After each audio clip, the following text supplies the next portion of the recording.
పైసలు వేస్తారు, అకౌంట్ ఖాళీ చేస్తారు. నిన్ను 150, 200, 300 ఫిబ్రవరి 17 ఈయనది, జనవరి 17 నాది. ఒక నెల పెద్దోని పైసలు వేస్తారు, అకౌంట్ ఖాళీ చేస్తారు, తక్కువ మొత్తం డిపాజిట్ చేసి ఫోన్కు క్రెడిట్ అలర్ట్.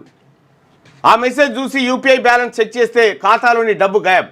డిపాజిట్ చేసిన మొత్తాన్ని చివర 0 చేర్చి అందిన కాడికి దోపిడీ మెసేజ్ల రూపంలోనూ యూపీఐ లింకులు క్లిక్ చేస్తే అంతే. యూపీఐతో అడ్డగోలుగా పెరుగుతున్న జమ్ డిపాజిట్ స్కామ్స్ అట. అయితే దీంట్లో ఎట్లా వస్తాయంటే వాళ్ళు ఫస్ట్ మీకు ఏం చేస్తారంటే ఒక 5 రూపాయలు 1000 రూపాయలు పంపిస్తాడు, 1000 పంపిస్తాడు, 5 రూపాయలు పంపించింది అనుకో, అరే మనకు పైసలు వచ్చి ఓపెన్ చేస్తాం కదా, నువ్వు చేసేలోపే 5 పక్కకు 5 సున్నాలు పెడతాడు, ఉన్న 50,000 వ్యక్తి. అయితే విషయం ఏంటంటే అసలు యాక్చువల్గా అది దీని మీద అప్రమత్తంగా ఉండండి. పావు గంట నుంచి ఒక ½ అన్ అవర్ వరకు, అర్ధగంట దాకా దాన్ని ఓపెన్ చేయొద్దంట. మనం జస్ట్ మనం పిన్ను కొట్టేసి వానికి వెళ్ళిపోతాయి పైసలు, అంతే.